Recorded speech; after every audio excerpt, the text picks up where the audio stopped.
이기 때문에 그렇습니다. 천국을 가장 작게 담아 놓은 것이 있다면 그것은 가정이고 그 다음이 교회다입니다. 근데 여러분, 가끔은 여러분들은 교회보다, 아니 이 가정보다 교회 건물, 성은교회 이름으로 모이는 것들에 더 생명을 걸 때가 많습니다. 근데 진짜는 가정이 건강해야 됩니다. 부부가 싸우고 있는데 아내가 교회에 와서 아무리 열심히 일한들 하나님이 그걸 좋게 볼 리가 별로 없겠죠. 안 그렇습니까? 그런데 우리는 자꾸 어떻게 생각하냐 그러면 반대로 생각해요. 저 남편은 사탄 마귀고 나는 그 고통 가운데서 인내하고 있다. 늘 언제나 이런 식으로 생각하거든요. 그런 생각은 매우 위험한 생각이에요. 하나님은 우리에게 있어서 참 이 가정의 소중함을 잘 기억하라고 이야기를 하십니다. 그래서 여러분, 믿음의 선한 생활을 하고 있습니까? 주님을 닮아가고 있습니까? 그렇다면 가정을 잘 지키십시오. 적어도 2017년 12월 달 중에 한 달만이라도 가정을 좀 잘 지키고 가정의 좀 소중함을 돌아볼 수 있는 그런 성도 되었으면 좋겠습니다. 왜 가정을 또 잘 돌아봐야 되냐 그러면 가정을 잘 돌보는 사람이어야말로 교회를 또 잘 돌볼 수 있기 때문입니다. 그래서 우리가 중요한 중직자를 뽑을 때 가정에서 모범이 되는 아버지인가 이렇게 돌아보죠. 맞아요. 가정이 형편없는데 직분 줄 수 없습니다. 가정에 형편없는데 아버지의 권위가 없고 늘 싸우고 있는데 그런 사람들을 교회의 중요한 자리에 세울 수 있습니까? 없습니까? 세울 수 없습니다. 당연한 거 아니겠어요? 소통도 되지 않고 말도 통하지 않는 그런 가정의 아버지, 어머니를 어떻게 교회의 중요한 자리에 세우겠습니까? 당연한 거예요. 그래서 하나님께서 늘 언제나 기준을 잡으실 때는 가정에서부터 기준을 잡는 거예요. 가정에서부터 괜찮은가? 그 사람이 바로 교회에서도 괜찮은 리더십일 것이다. 이렇게 이야기를 하고 있는 것이죠. 그래서 여러분, 옆에 좌우 계시는 분하고 인사합시다. 가정이 중요합니다. 네. 이제 오늘 본문의 말씀을 통하여서 우리가 하나님의 말씀을 좀 생각했으면 좋겠습니다. 앞을 못 보는 사람이 밤에 물동이를 머리에 이고 그리고 한 손에는 등불을 들고 길을 걸어가고 있었습니다. 다시 생각해 보세요. 앞을 못 보는 사람이 밤에 머리에 물동이를 이었어요. 그리고는 한 손에는 등불을 들었어요. 이게 지금 말이 돼요? 앞을 못 보는데 밤에 길을 걷는 것도 웃긴데 그 머리에는 그 물동이를 이고 있고 또 한 손에는 등불을 들고 걸어가고 있었습니다. 그러다가 어떤 한 사람과 마주쳤습니다. 그때 그 마주친 사람이 그 앞을 못 보는 그분에게 이렇게 물었습니다. 당신 내가 보기에는 참 어리석은 사람입니다. 앞을 보지도 못하면서 그리고 머리에 무거운 이 물동이를 들었으면서 왜 그 손에 등불을 들고 있습니까? 라고 이렇게 물었습니다. 그랬더니 그 앞을 못 보던 분이 이렇게 말합니다. 그것은요, 당신이 나와 부딪히지 않게 하려고요. 이 등불은 나를 위한 것이 아니라 당신을 위한 것입니다. 여러분, 이 짧은 예화가 말하고자 하는 것을 한 단어로 말하자면 무엇을 이야기하는 걸까요? 그건 배려입니다. 예전에 우리 교회에 왔던 이영숙 박사, 성품과 관련되어진 것을 가르치는 이영숙 박사는 그의 책에서 배려에 대해 이렇게 말합니다. 배려란 나와 다른 사람 그리고 환경에 대하여 사랑과 관심을 갖고 잘 관찰하여 보살펴 주는 것이다. 내 생각대로 다른 사람을 잘 대해주는 것이 아니라 상대방의 필요와 요구에 따라 잘 보살펴 주는 것이 바로 진정한 배려인 것이다. 그러므로 배려를 잘하기 위해서는 다른 사람을 사랑하는 마음과 관심이 선행되어져야 한다. 이렇게 말했습니다. 그러면서 이영숙 박사는 어린이들에게 배려하는 성품을 배양할 수 있도록 도와주면 세 가지의 유익을 얻게 된다라고 이렇게 강조합니다. 첫째는 관찰력이 좋아진다라는 겁니다. 상대방의 상황이 어떠한지, 필요한 것이 무엇인지를 살펴보면서 다른 사람뿐만 아니라 주변의 환경에 대하여 세심한 관찰력을 얻게 되어지고, 그리고 어릴 적부터 탁월한 관찰력을 갖게 되면 통찰력이 깊어지게 되어지는데, 이 통찰력이란 결국 탁월한 인물을 만드는 밑거름이 된다, 이렇게 말했습니다.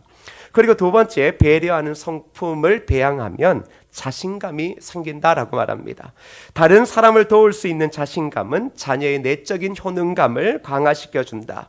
다른 사람을 배려함으로써 내가 가지고 있는 좋은 점을 알게 되고 또한 그런 자신을 스스로가 사랑하게 되면서 마음속으로부터 난 무엇이든지 할 수 있다는 자신감을 얻을 수 있다. 배려를 연습하는 어린이들은 어떤 곳에서나 자신이 어떻게 무엇을 해야 하는지 관찰함으로써 자신의 행동을 자신 있게 선택할 수 있다. 이런 모습이 다른 사람에게는 지도자의 모습으로 보인다. 그래서 지도자의 가장 중요한 차질은 남을 배려하는 것이라고 이렇게 말합니다. 그리고 남을 위해 존재하는 것. 여러분, 우리가 이 시대의 자녀를 글로벌 시대의 리더로 키우기를 원한다면 무엇보다 남을 배려하는 성품을 배양하도록 도와줘야 한다라고 그렇게 말하고 있습니다. 저는 이 부분이 참 중요하다라고 생각하는데 이것에 잘 맞는 교회의 중요한 사역은 저는 선교라고 생각합니다. 지금처럼 개인적인 중심 시대, 개인의 이기주의 이렇게 이야기하고 있지만 이제 그런 사람들이 공부를 잘하고 똑똑해질 때 사회는 문제가 생긴다 이렇게 말하고 있거든요. 혹 여러분의 자녀 또 여러분과 관련되어진 가족들은 어떻게 키우고 있습니까? 남을 배려하는 그것이 없고 똑똑하면 무서운 사람을 키운다라고 생각하시면 돼요. 왜냐 그러면 그 사람은 전적으로 자기만을 위해 살게 되어진다라는 것이죠. 남을 배려하는 모습이 없을 때 그는 지도자로서의 그 아주 합당한 모습이 있지 않더라는 겁니다. 그리고 마지막으로 이영숙 박사는 배려하는 성품을 아이들에게 가르치면 친구가 많이 생긴다라고 이렇게 이야기하고 있습니다. 다른 사람을 먼저 배려해 준다면 나 자신이 손해볼 것 같지만 절대로 그렇지 않다라고 말합니다. 배려하는 사람 곁에는 자연스럽게 많은 사람들이 모여들게 되며 그는 사람들을 옳은 길로 인도하는 지도자가 될 것이다 라고 말했습니다. 가끔 우리 아이들이 왕따를 당할까 두려워하죠. 그런데 오히려 좋은 친구를 많이 두는 그런 아이들은 어떤 사람입니까? 배려하는 아이라는 것입니다. 그래서 이 배려를 가르칠 때 그 아이는 관찰력이 좋아지고 그리고 통찰력이 깊어지고 그리고 인생의 삶에 자신감이 생기고 그리고 주위에 좋은 사람을 얻게 된다 이렇게 말하고 있습니다. 무엇이요? 배려라는 것이요. 사랑하는 성도 여러분, 오늘부터 우리는 배려와 관련되어진 그리스도인의 성품을 좀 살펴보려고 합니다. 배려라는 것은 사람들의 마음과 마음을 이어주는 이 보이지 않는 것입니다. 여러분, 사람들과 사람들의 마음을 이어주는 것은 대단한 것이 아닙니다. 가끔 돈이 사람을 모을 수 있다라고 하죠. 맞습니다. 돈이 사람을 모으지만 진정한 사람, 생명을 바칠 수 있는 사람은 얻기 어렵습니다. 돈으로 쌓는 우정은 한순간에 쉽게 무너질 수밖에 없습니다. 그런데 이 배려라는 것은 사람의 마음과 마음을 이어주기에 이 배려를 베풀기 시작할 때 배려로 통하여 우리는 사람의 마음과 마음으로 연결되어지는 그런 관계를 형성하게 되어집니다. 바로 그렇게 되어질 때 우리는 삶을 풍성하게 살아가게 되어집니다. 여러분, 풍성한 삶이라는 것은 무엇입니까? 그것은 서로의 마음을 이해하고 서로 배려하며 살아가는 삶이 풍성한 것입니다. 가끔 그렇게 이야기하시더라고요. 한때 젊을 때 직장에서 높은 자리에 잘 나가고 그리고 아이들도 잘 출가시켰는데 나중에 은퇴하고 나서 돈도 있고 차도 있고 좋은 집도 있는데 그런데 자기를 불러줄 사람이 없어서 외롭다고. 그게 바로 우리 인생사입니다. 그때는 직급 앞에 머리를 숙이고 또 자신을 이끌어 줄 수밖에 없는 그 라인이기에 고개를 숙이지만 나중에 그 모든 관계가 다 정산되어지고 나면 진짜 사람이 남습니다. 그런데 어떤 사람이 평생토록 그 사람을 잊지 않냐 그러면 배려를 받은 사람, 누군가를 통하여 깊은 배려를 받은 사람만이 그 사람의 주위에 남게 되어지고 그때 우리의 삶이 풍성하다라고 생각되어집니다. 우리의 삶이 행복이 있고 그리고 풍성함이 있다라는 것은 바로 관계에 있다라는 것입니다. 우리는 적어도 주님 오시기 전까지는 이 땅에서 사람들과의 관계 가운데 있게 되어집니다. 그런데 이 관계가 참 좋을 때 우리의 삶이 행복합니다. 여러분, 가끔은 부부 사이의 관계가 틀어질 때 돈이 의미가 있던가요? 여러분의 집에 있던 그 안락 의자가 무슨 의미가 있던가요? 요즘에는 뭐 바디 프렌즈라고 해서 이제 안마사와 같은 300만 원짜리 기계를 가지고 있는데 부부가 싸우면 그게 무슨 의미가 있던가요? 삶의 풍부함이란 돈에 있는 것처럼 보이고, 그리고 집에 평수에 있는 것처럼 보이지만 실질적으로는 부부 사이의 그 관계에 있습니다. 부부 사이의 관계가 틀어지면 평생 살아왔던 게 이게 무슨 의미가 있나, 이런 생각 드시죠? 맞습니다. 관계가 무너지면 풍성함이라고 하는 그 삶은 존재하지 않게 되어지는 것입니다. 왜 배려가 중요한가? 그것은 사람의 마음을 움직이는 힘이기 때문에 그렇습니다. 그래서 이 배려라는 것은 전쟁을 멈출 수 있다라고 이렇게도 이야기를 하고 있습니다. 여러분, 5월달 이래 보면 좋은 부모님도 계시겠지만 좋은 스승도 계실 겁니다. 여러분의 인생에 참 기억에 남는 선생님 계십니까? 여러분의 인생에 참 기억에 남는 목회자가 있습니까? 여러분, 생각을 한번 해 보십시오. 우리의 삶에 가장 소중하게 간직하고 싶은 순간이 만일 있다면 그것은 잘 됐을 때가 아니라 우리가 정말 힘들고 소망을 잃었을 때 누군가의 깊은 사랑과 배려를 받았던 순간일 것입니다. 그런 사람을 잊을 수가 없는 것이겠죠. 배려만큼 삶을 풍성하게 하고 가슴을 따뜻하게 하는 것은 없습니다. 그것이 바로 그리스도인들이 예수 그리스도의 복음을 듣게 되었을 때 나타나는 삶이라는 것입니다. 그래서 배려라는 것은 아까 이영숙 박사가 이야기했던 나와 다른 사람 그리고 환경에 대하여 사랑과 관심을 갖고 잘 관찰하여 보살펴 주는 것이다. 배려에는 사랑이 들어가 있다는 겁니다. 사랑이 들어가 있지 않는 자리에는 배려가 존재하지 않습니다. 그래서 이 배려라는 것은 내 생각대로 그 사람을 잘해주는 것이 아니다라는 겁니다. 왜 관계가 자꾸 끊어집니까? 왜 관계가 지속적이지 못합니까? 내 생각대로 그 사람을 잘해주려고 하기 때문입니다. 여러분, 이 칼로 물베는 부부싸움 왜 이 갈등이 해결되지 않습니까? 내가 생각하는 대로 해결하기를 원하고 내가 생각하는 대로 해주면 그걸 잘해주는 거라고 생각하고 있기 때문입니다. 배려는 상대방의 필요와 요구에 따라 잘 보살펴 주는 것이 진정한 배려이고, 그래서 배려를 잘하기 위해서는 사랑하는 마음과 관심이 선행되어져야 한다라고 이야기를 하고 있습니다. 바로 오늘 본문에는 이 배려의 진정한 모습을 가지고 있는 예수님께서 사랑하시는 제자 베드로에게 나타나고 있습니다. 예수님은 사랑하시는 제자 베드로에게 바로 오늘 우리가 다루고자 하는 이 주제인 배려가 무엇인지를 보여주고 있습니다.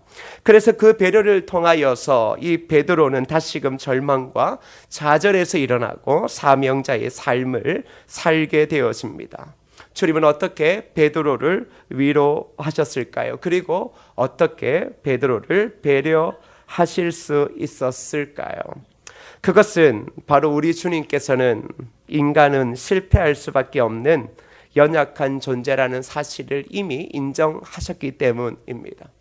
주님께서 가장 먼저 우리를 배려하실 수 있었고, 그리고 오늘 본문에 나타나는 이 베드로를 배려할 수 있었던 이유는 그가 실패할 수밖에 없는 연약한 인간이라는 사실을 이해하셨기 때문입니다.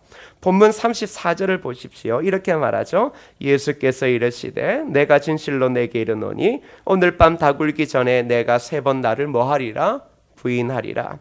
자, 주님이 뭐라고 이야기를 하십니까? 야, 네가 나를 부인할 것이다. 근데 여러분, 그 앞에 이렇게 말하죠. 진실로 말한다라는 것은 이건 진짜다, 이런 겁니다. 그리고 강조하는 겁니다. 오늘 밤 닭 울기 전에 명확한 시간들을 다 이야기하시면서 네가 무엇을 할 것인가를 이야기를 하는데, 그건 네가 나를 부인한다, 배신한다. 그것도 무려 3번씩이나 배신한다. 여러분, 3번씩이나 배신하는 것은 진짜 배신 아니겠습니까? 예수님은 베드로가 무려 3번씩이나 배신할 것, 즉 부인할 것을 미리 알고 계셨습니까? 모르고 계셨습니까? 미리 알고 계셨다라는 겁니다. 그런 주님 앞에 베드로가 어떻게 반응하는지 한번 보십시오. 35절 이렇게 말하죠. 함께 읽어볼까요? 시작. 베드로가 이르되 내가 주와 함께 죽을지언정 주를 부인하지 않겠나이다 하고 모든 제자도 그와 같이 말하니라. 자, 베드로는 주님의 이야기를 듣습니다. 그런데 참 섭섭할 만한 이야기죠. 이 뭐냐 그러면 너 나 부인할 거야. 근데 여러분 12제자 중에 뭐 10번째 제자, 11번째 제자 뭐 이렇게 이야기를 하면 좀 그럴만 하잖아요. 그래도 베드로는 자기의 성향상 그는 늘 언제나 1등의 제자였습니다. 그런 제자 앞에 주님은 이 수석을 딱 잡았단 거죠. 그리고 머리가 될 만한 베드로에게 뭐라 그럽니까? 네가 나 부인한다. 얼마나 자존심 상하겠습니까? 그리고 왜 하필이면 나냐라고 생각하실 수 있겠죠. 만일 여러분들인데 제가 여러분 그렇게 말하시는데 저를 잘 도와준다라고 하는데 나중에 어느 때 당신 나 이렇게 부인하고 모른 척 할 겁니다라고 하면 여러분 어떤 마음 들까요? 엄청나게 섭섭합니다. 목사님이 나를 못 믿나? 그렇죠. 우리 서로 간에 믿을 사람은 아니거든요. 솔직히 뭐 저와 여러분들이 뭐 서로 간에 뭐 다 내놓고 믿을 만한 그런 사이는 아니지 않습니까? 예수님과 그리고 이 제자들 사이도 별로 우리와 다르지 않습니다. 신비한 것을 보고 돌아가지만 생명까지 걸 만한 상황은 지금은 아니거든요.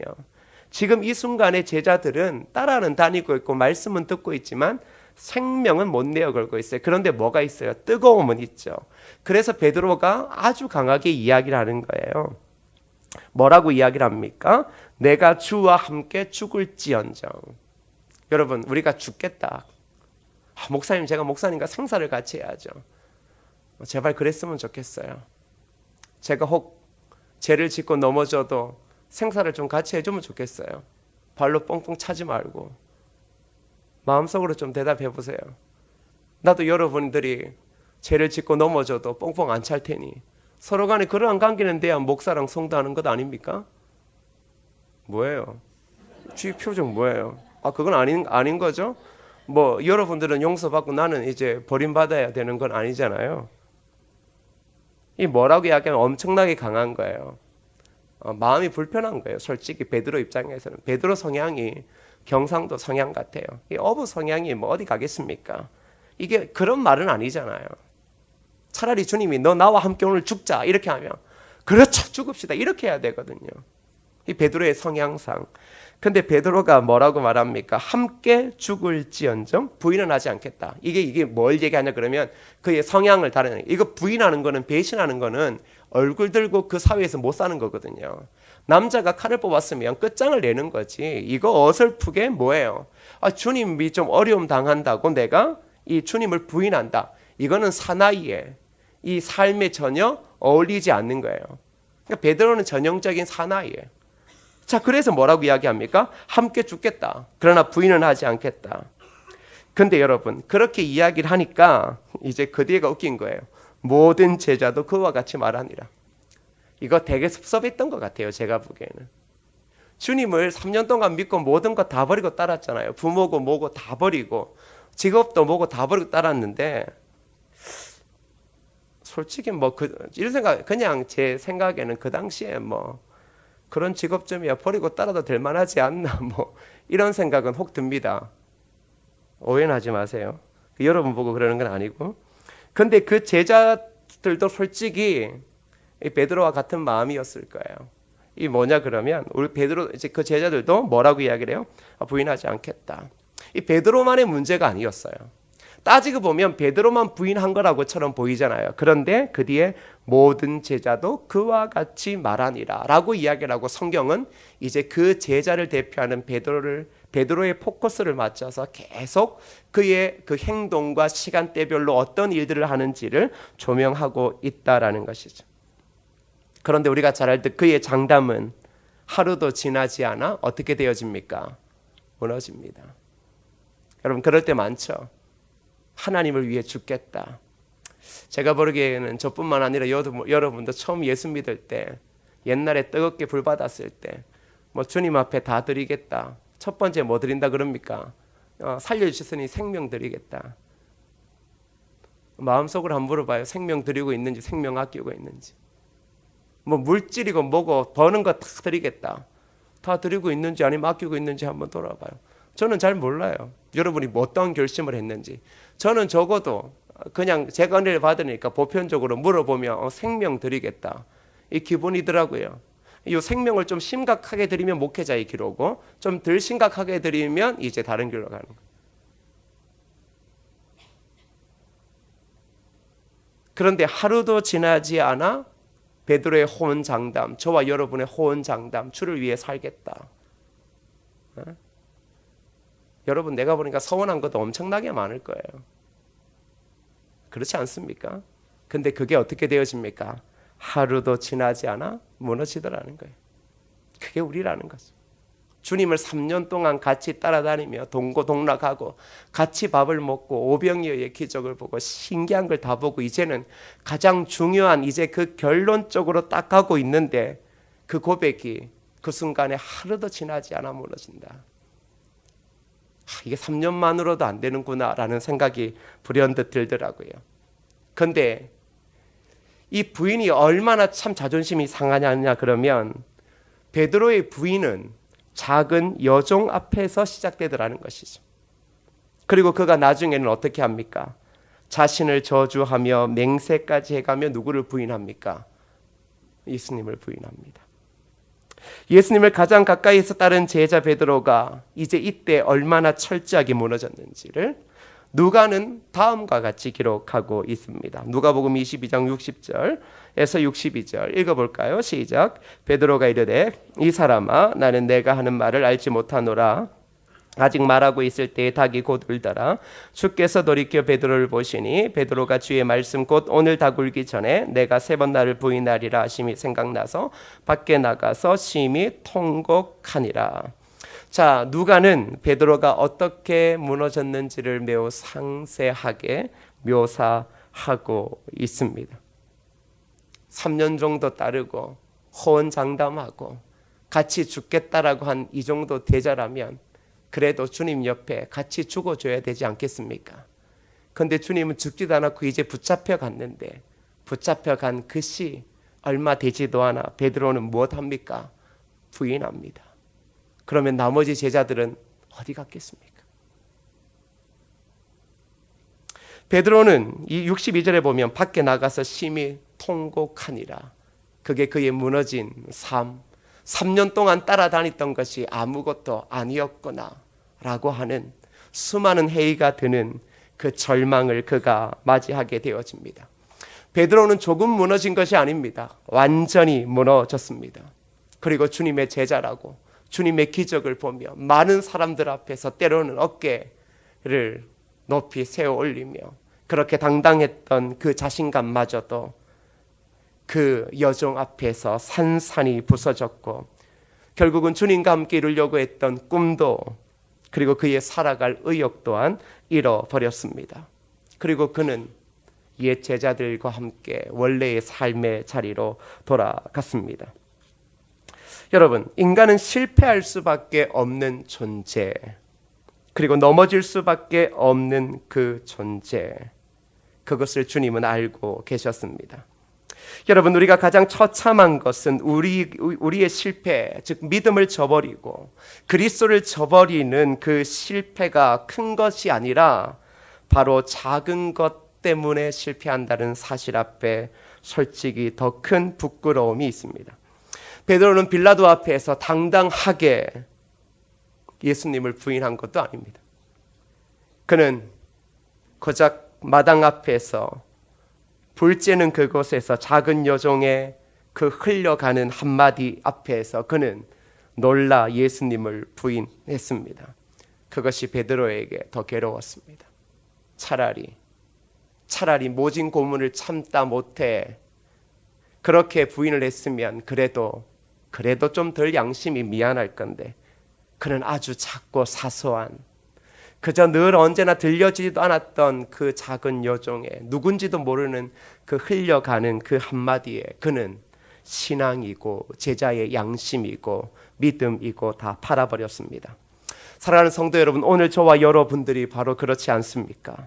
신앙인으로 예수님의 제자로 오랫동안 주님을 믿어왔고 믿고 있다라고 하는데 어느 순간 베드로처럼 신앙의 꿈도 잃어버리고 삶의 의욕도 철저히 잃어버리고 원래의 삶, 예수를 만나기 전 그 감격의 전의 삶으로 그저 돌아간 뒤에 그저 일상적으로 교회를 들락거리고 있지는 않습니까?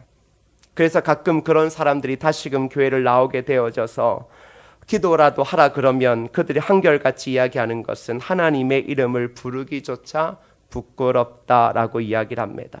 그리고 자기와 같은 그런 죄인이 배신자가 그리고 하나님 앞에 무엇을 달라고 기도하는 것조차도 참 양심에 걸린다. 그래서 나중에 마음이 좀 깨끗해지면 교회를 나오든지 아니면 기도를 하겠다라고 말합니다. 그들의 말이 충분히 이해되어집니다. 그런데 중요한 것은 무엇입니까? 주님께서 베드로가 이 작은 것, 즉 여종에 흘러 지나가는 말에 넘어질 것을 주님이 아셨다라는 겁니다. 저와 여러분들이 십자가의 감격을 가지고 이것을 소원하고 저것을 소원하고 생명을 드리고 자녀를 드리고 돈을 드리고 기업을 드리고 모든 인생을 다 드리겠다라고 했지만 결국은 돈 1,000원에 돈 10만 원에 돈 100만 원에 양심도 팔아먹고 제자도 팔아먹는 그 연약함을 아셨다라는 겁니다. 사람들의 관계, 때로는 자기를 알아주지 못하고 자기를 이해해주지 못하는 그것 때문에 내가 넘어질 것을 주님이 아셨다라는 겁니다. 히브리서 4장 15절이 그런 쪽에서 매우 중요한 구절인데 함께 읽어보겠습니다. 시작.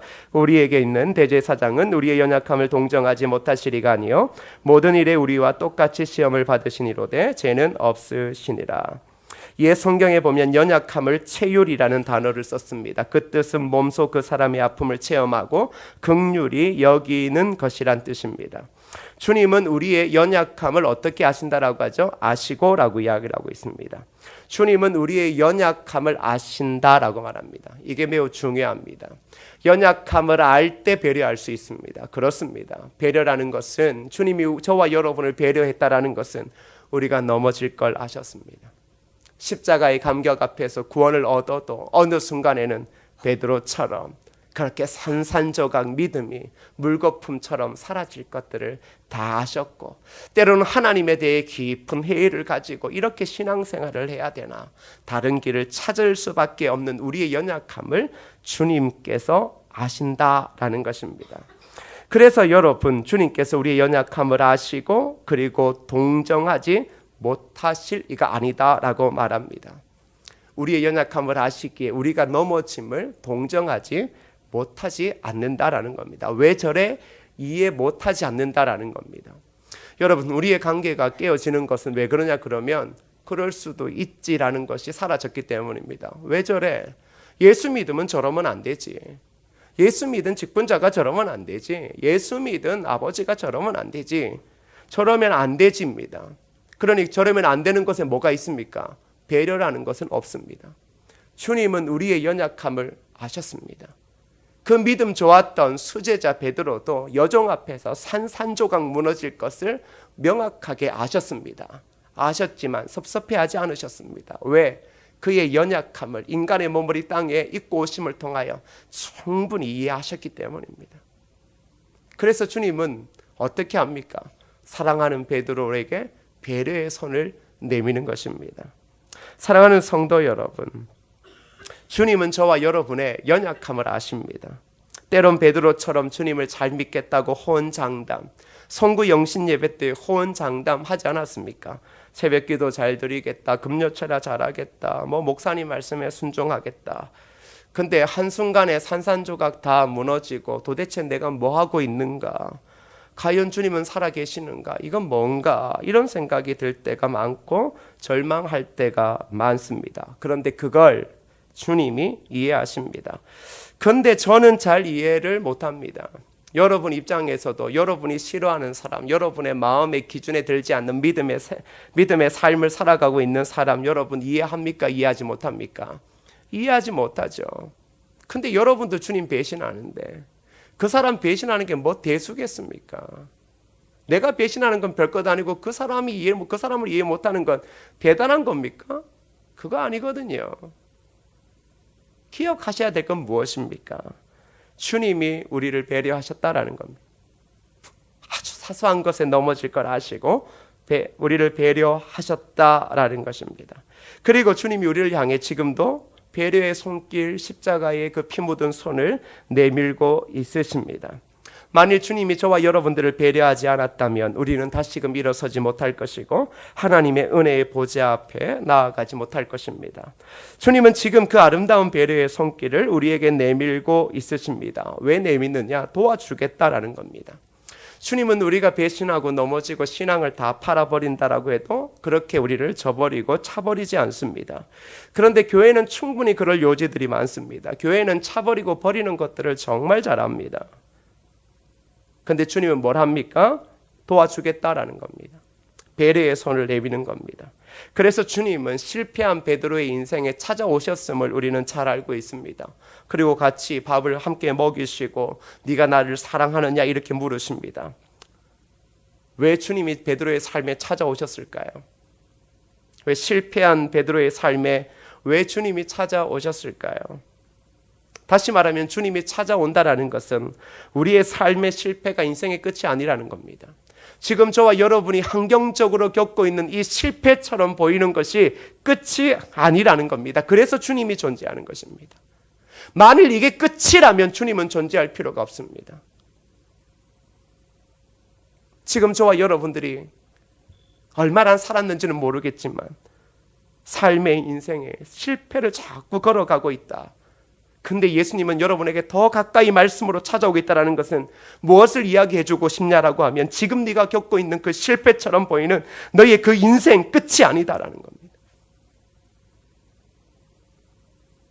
끝처럼 보여지고 그래서 믿음조차도 기도하기조차도 어려운 그 상황, 그거 끝이 아니다라는 겁니다.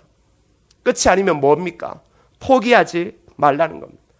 포기하지 말라라는 겁니다.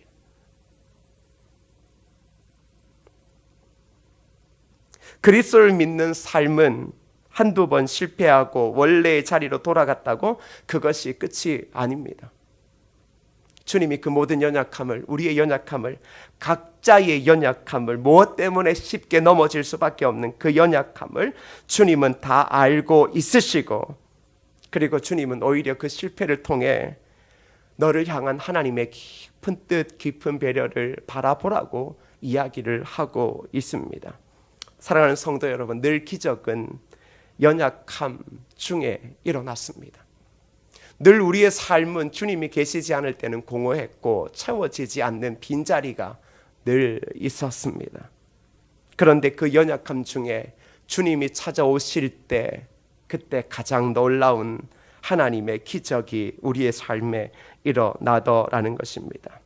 여러분, 저와 여러분들이 믿음을 가지고 있고 신앙을 가지고 있고 그렇지만 실질적으로 지금 삶의 자리, 직장의 자리, 가정에서 어머니로서 아버지로서 실패한 것처럼 보일 수 있지만 그 실패한 인생에게 지금 주님이 말씀하고 있다는 그 사실을 잊지 마십시오. 만일 진짜 실패했는데 주님이 여러분의 귀에 안 들리고 하나님의 말씀이 안 들린다라면 여러분은 진짜 큰 문제지만 실패한 것처럼 가슴이 너무너무 무겁고 하루하루 견디기가 힘든데 그런데 주님의 말씀이 계속 여러분의 막혀져 있는 길을 향하여 들리고 있고 그것 때문에 갈등하고 있다면 지금 주님은 여러분의 삶에 깊은 배려의 손길을 내밀고 있고 그리고 지금 네가 겪고 있는 그 작은 것 아니 네가 보기에는 엄청나게 큰 실패와 절망처럼 보이는 그것이 끝이 아니고 바로 너를 향한 나의 놀라운 뜻이 있다라는 그 하나님의 뜻을 여러분 바라볼 수 있기를 축복합니다. 그때 우리의 삶에 또 다른 사람들에게 그렇게 절망하고 배신하고 때로는 우리 각자에게도 배신의 칼을 꽂아버리고 그렇게 살아가는 자들에게 오히려 배려의 깊은 손길을 내밀 수 있는 것입니다. 그것이 바로 그리스도인의 아름다운 삶 아니겠습니까? 사랑하는 성도 여러분, 주님은 우리의 치명적인 약점을 오히려 큰 축복이 되게 하심을 여러분 믿으십시오. 그것이 부끄럽고 고개 숙일 수밖에 없지만 주님이 뭐라고 하십니까? 안다라는 겁니다. 안다.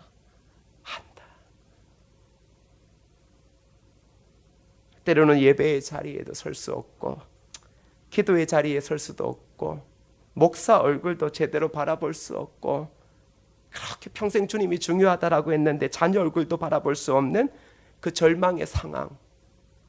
근데 주님이 뭐라 그럽니까? 너 안다 이렇게 이야기하십니다. 아신다. 내가 너 알아. 너 힘든 거 알아. 너 그렇게 평생 주님 주님 외쳐왔는데 지금은 그 주님 때문에 주님이 네 인생을 이렇게 만들어 놓았냐. 이러한 치욕 당하는 거 안다. 그런데 뭐라 그럽니까? 아는데 포기하지 말라는 겁니다. 너 인생은 그렇게 싸구리가 아니라는 겁니다. 돈 몇 푼의 직장 때문에 네 인생 전체가 송두리째 흔들려서 사회의 패배자로 이름도 빚도 없이 그렇게 죽어가는 자가 아니라 너는 내가 가장 존귀하게 아끼고 세상의 빛처럼 만든 나의 사랑하는 자녀다. 그리고 나는 너를 향한 놀라운 뜻을 지금도 이루어가고 있다.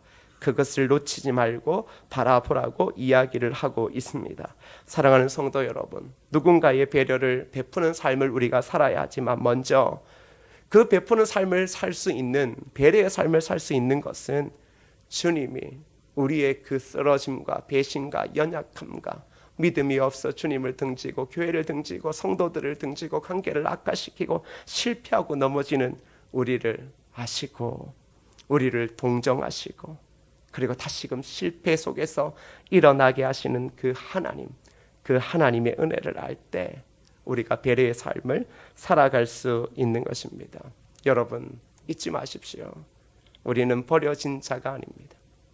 빛이 없고 향기가 때로는 없어 보일지라도 하나님은 우리를 통해 결국 하나님의 뜻을 이루실 것이고 여러분의 그 삶을 통해 결국은 풍성한 은혜로 하나님의 살아계심과 능력을 여러분들을 통해 드러내실 것입니다. 그래서 여러분 오늘 함께 찬양하고 기도하실 때는 여러분이 정말로 그 연약함 때문에 힘들어하지 말고 그래도 그것을 아시고 손 내밀시고 축복하시는 하나님의 이름을 부르십시오. 적어도 주님의 이름을 부를 수 있으면 주님의 이름을 부르며 영적인 호흡을 킬 수 있으면 우리가 살 수 있는 길이 있고 주님이 그걸 원하시는 것입니다. 그래서 여러분 찬양하실 때 찬송가 365장 보면 마음속에 근심 있는 사람 주 예수 앞에 다 아뢰어라. 슬픈 마음 있을 때에라도 주 예수께 아뢰라. 주 예수 앞에 다 아뢰어라. 주 우리의 친구니 무엇이나 근심하지 말고 주 예수께 아뢰라. 2절도 보시면 눈물 나며 깊은 한숨 쉴 때도 주 예수 앞에 아뢰라. 은밀한 죄가 있더라도 주 예수 앞에 아뢰라. 괴로움과 두려움이 있을 때도 주 예수 앞에 아뢰라. 내일 일을 염려하지 말고 주 예수께 아뢰라. 죽음 앞에 겁을 내는 자여 주 예수 앞에 아뢰라. 하늘나라 바라보는 자여 주 예수 앞에 아뢰라. 왜요? 주님이 우리의 친구고 우리의 구원자시고 우리의 연약함을 채울하시고 그리고 우리의 삶의 그 실패가 아니라 축복이고 기적이 되어짐을 보여주시는 유일한 하나님이시니 오늘 여러분 무엇 때문에 또 염려하고 근심하고 절망하고 있습니까? 그거 다 내려놓고 그 하나님 앞에 찬양하고 그리고 간절한 기도의 제목을 가지고 기도하실 때요 오늘 말씀 붙잡고 기도하시고 그리고 여러분 실패하고 넘어질 수 있어요. 주님 아셔요. 간절하게 주님 다시금 일어설 수 있도록 내가 그 피 묻은 십자가의 손을 다시금 놓지 않고 일어서서 내 삶의 실패를 기적으로 만드시는 하나님의 은혜를 경험할 수 있도록 도와달라고 기도하시고 그리고 다음 주가 교회 창립 64주년입니다. 새로운 시대 믿음의 역사를 창조하는 교회 미래가 어떻다라고도 이야기하지만 진짜는 지금이 좋아야 되거든요. 지금 신앙생활을 하는 우리가 좋아야 미래가 좋은 거예요. 우리는 미래만 보고 오늘 절망하고 좌절하고 한숨 쉬고 있으면 미래는 안 오는 거예요. 미래가 좋은 건 오늘이 좋아야 미래가 좋은 거죠. 인원이 많으나 적으나 우리 안에 하나님의 능력과 전능하심을 바라보며 우리를 향한 하나님의 뜻은 분명히 일어날 것이다 라고 하는 그 확고한 신념 가운데 기쁨이 있을 때 하나님의 교회는 날마다 이 땅 가운데 역사를 지속하게 되어질 것입니다. 그리고 여러분 또 기도하실 때 가정을 위해 기도하세요. 가정보다 소중한 거 없어요. 잊지 마세요. 가정보다 소중한 거 없어요. 남편과 아내, 자녀를 위해 깊이 기도하세요. 그리고 또 기도하실 때 5월 스승의 달이 있는데 여러분 특별히 성원교회 사역자들을 위해 기도하세요. 여러분보다 나이가 적을 수가 있어요. 나이 많은 게 대수는 아니지 않습니까? 하나님이 세우셨음을 알고 그 질서를 안다면 여러분 기도해 주십시오. 제가 그러죠. 좋은 사역자는 좋은 성도에게서 나는 거지 나쁜 성도에게서는 나쁜 사역자밖에 안 나는 거예요. 명확한 것 아닙니까? 사역자를 위해서 기도해 주세요. 여러분이 나이가 많음이 중요하지 않아요. 사역자들이 정말로 하나님의 나라를 위해서 그의 인생 삶을 온전히 희생하는 그 아름다운 삶을 살아갈 수 있도록, 그리고 성교에서 함께 동력하는 순간마다 우리의 목사님 전사님을 통하여 하나님의 거룩한 영광이 드러나도록 그들의 가정과 자녀를 지켜달라고, 그렇게 이 기도 제목 붙잡고 함께 찬양했으면 좋겠습니다. 우리 마음속에 근심 있는 사람, 우리 힘차게 박치면서 찬양하겠습니다.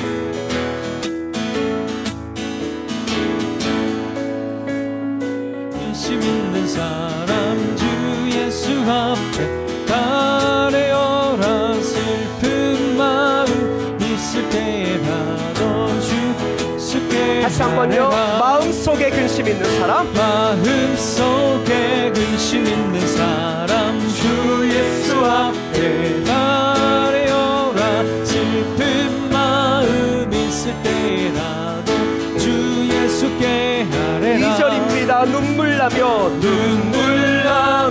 깊은 한숨 쉴 때 주 예수 앞에 달려라. 은밀한 죄 내게 있더라도 주 예수께 아뢰라. 주 예수 앞에 달려라. 주 예수 앞에 달려라. 주 우리의 친구니 무엇이나 근심하지 말고 주 예수께 아뢰라. 괴로움과 두려움 있을 때